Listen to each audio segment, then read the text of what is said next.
First of all, we're going to start with our list of all of our variables. All of these are used throughout the calculations, but the most important ones are going to be mass of blue block, mass of red block, initial displacement from equilibrium of spring 1, and final displacement from equilibrium of spring 2. These are the most important because these are what end up in our final answer, and we're solving for x of f, which is the only unknown. And it's also worth noting that x9 and x of f are displacements for two different springs. The springs are identical, however, they are spring 1, spring 2. Next, we're going to be doing our assumptions. So we only got two assumptions for this one, and one is going to be that energy is conserved.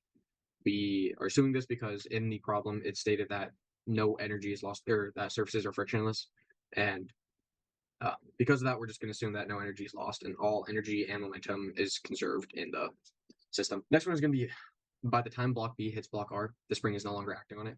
What we mean by this is if we go to our next slide, the visuals, we're going to see, if we just look up in that top left corner, by the time spring 1 is fully decompressed, block B is either going to be in contact with R, or is going to be just making contact with R, or not making contact with R yet.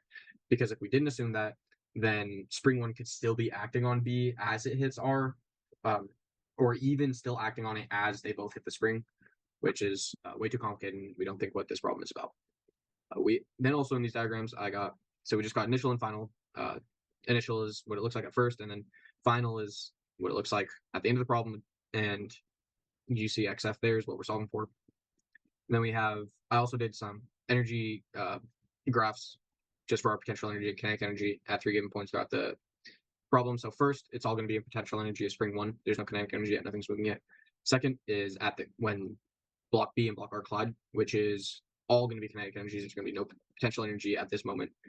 And then at the final moment, which is the moment we're solving for, is all going to be back into potential energy, but it's going to be potential energy in spring 2.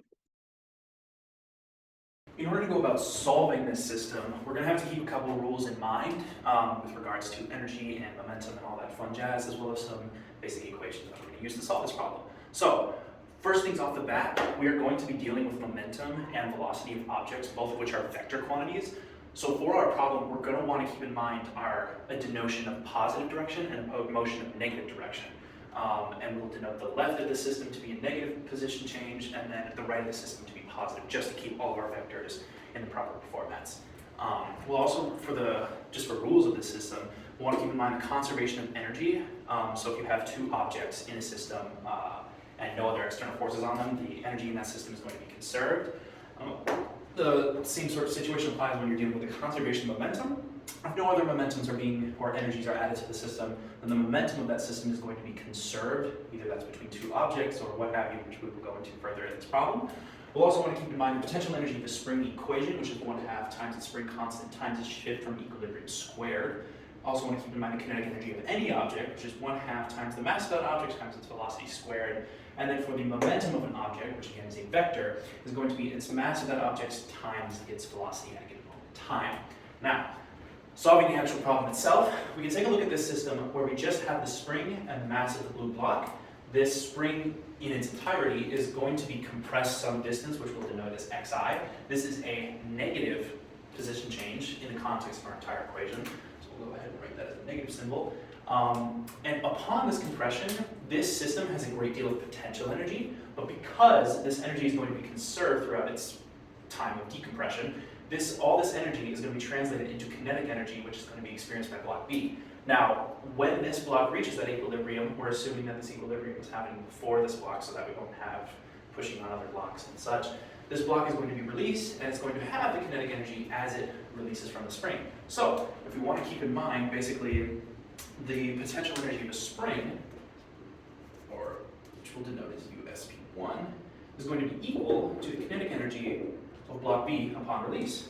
Now we can go ahead and plug in all of our equations and all of our known values and solve for this velocity of the block upon release, which we can do as such. Now I'm going to go ahead and solve this equation, keeping in mind that this shift was negative, but because it's squared, it's going to be positive. And now we're just solving for the velocity of block B upon release. now that we solve for the velocity of this block, we can continue with our problem. Because this system is frictionless, or this table that's going across is frictionless, the momentum of that object B, or blue box, sorry, is going to be conserved. So its velocity of this object is going to be conserved as well as its mass. So when it impacts this object here, we are dealing with a collision. Now, if we imagine a system of just the blue block and the red block, they're going to impact and then become one object in its entirety. Now, we can basically formulate this by saying the momentum of the blue block plus the momentum of the red block, which is 0 because it's starting at rest, is going to be equal to the momentum of a new object called BR via the conservation of momentum in this blue block, red block system. Now, we can go ahead and plug in our formulaic equations. Because we know the mass of the blue block, we know its velocity, we know the velocity of the red block and its mass, which is going to come out to 0, so we can remove that just for the time being. And the mass of this combined new block that's going to continue in our equation is going to literally just be a sum of the two blocks. And we'll call this just the mass of the BR, which we can plug into and figure out the equations for later. But we'll just keep this in mind for the purposes of simplistic algebraic manipulation. So now we can plug in our formulaic equations and solve for the velocity of this block as it continues throughout our equation.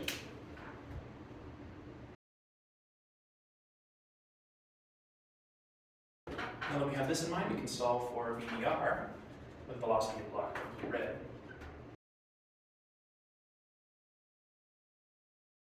Now that we have solved for this velocity of this combined block after they impact, what we can do now is consider, well, now we're dealing with the inverse of the system we had before, where now we have a block that is impacting a spring, which we call spring 2, that has the same spring constant, or identical spring, as spring 1. Now, this is going to be a positive compression, and we have a kinetic energy coming into the system from this block with its velocity and its mass. And upon its max compression, all of this kinetic energy is going to be transferred into potential energy within that spring. And knowing this, assuming that there are, again, no other frictional forces or such acting on the system, we're having a perfect conservation of energy within the system. And we can denote that as literally upon its initial conditions, we have the K kinetic energy of PR is going to equal to the potential energy of that spring. And this potential energy can be denoted by its final compression. We can solve and plug in our formulaic equations to find the shift of equilibrium of spring 2.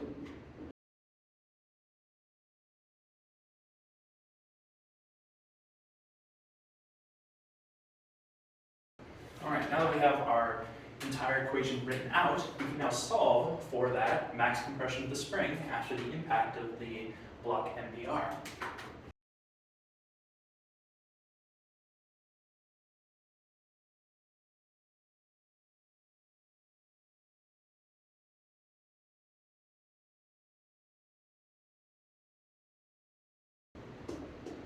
Keep in mind that the K's of both of our springs are the same, so we can go ahead and cancel those out in our equation.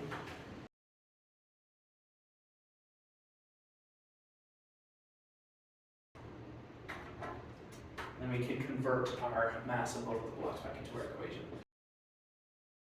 And that gives us the final solution for the shift from equilibrium in the second spring after this whole system has taken place. And now we can go about the process of sense making this answer. Thank you very much. What I've gone ahead and done here is rewritten our final equation, and we can plug in some variables for each of our values to see if our equation behaves as we expect it to. So let's say our initial compression is 1 meter, our mass of the blue block is going to be 2 kilograms, and the mass of the red block is going to be 6 kilograms. So if we plug in those numbers, we get it as such, and then that comes out to about 1/2 meters, or half a meter. And this makes sense considering that we have a very small object in comparison to a very large object that is impacted, and thus would probably slow it down, resulting in, by the time that double block reaches the other side, it would end up compressing the spring a little bit less than it started with to initially launch that smaller block. Here I have the equation for the distance that the second spring is compressed, found in the previous section of the video. And first we're going to go over the units of it. If ideally the units will simplify into meters because that's the units of the distance that the spring is compressed.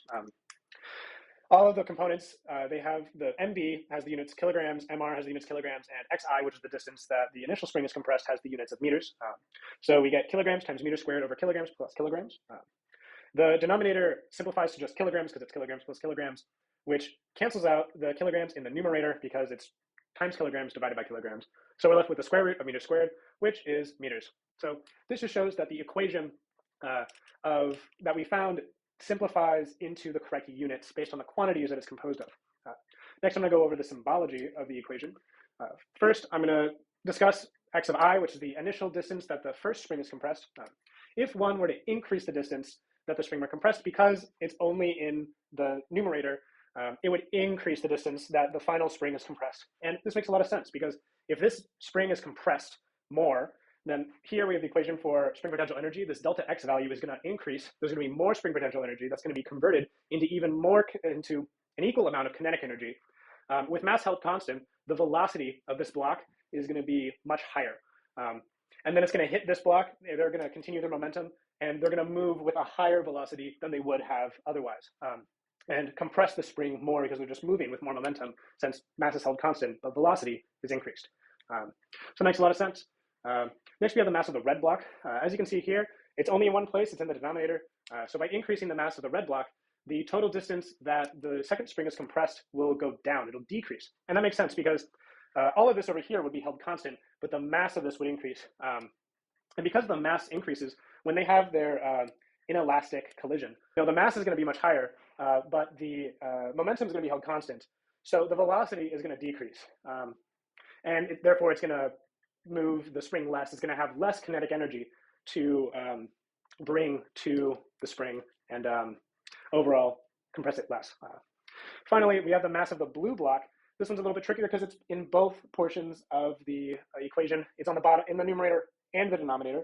However, in the numerator, it multiplies the quantity xi, and it only adds to the quantity mr in the denominator. So overall, although it'll increase both the numerator and the denominator, increasing the mass of the blue block will overall increase the equation, but only slightly. And this makes sense because if you increase the mass of the blue block, then the amount of the spring potential energy is held constant.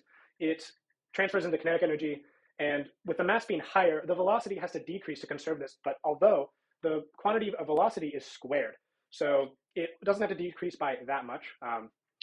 So then the momentum of the block, with a higher mass and only slightly lower velocity, it generally has a higher momentum. And because of this, it hits the red block with it transfers more momentum, and generally will compress the spring more as it pushes into the block with a higher mass and only slightly lower velocity than it would otherwise. For the reflection portion of this video, I really want to focus on two problems that really came to mind when I thought about this problem. First was the real-world context in homework 8, the spring and the apple.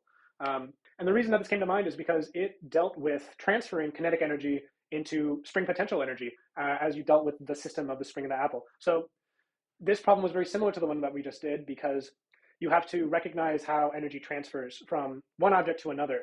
And it was still solved similarly in that you had to set them equal to one another to solve for change in distance or velocity. The one thing though, I will say that this is a lot more bare bones than the one that we just did, in that it's a single system, and the one that we just solved is interacting systems, and it also has additional elements such as collisions and momentum. It was not required to solve this problem.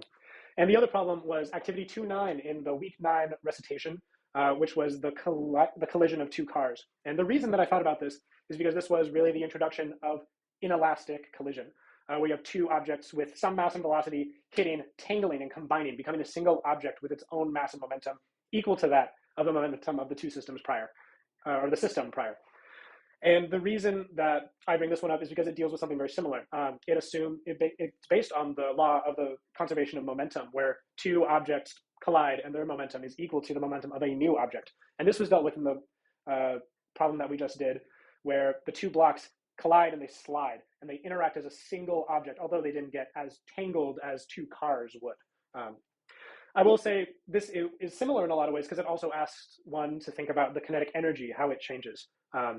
What is the kinetic energy of this new object based on these two?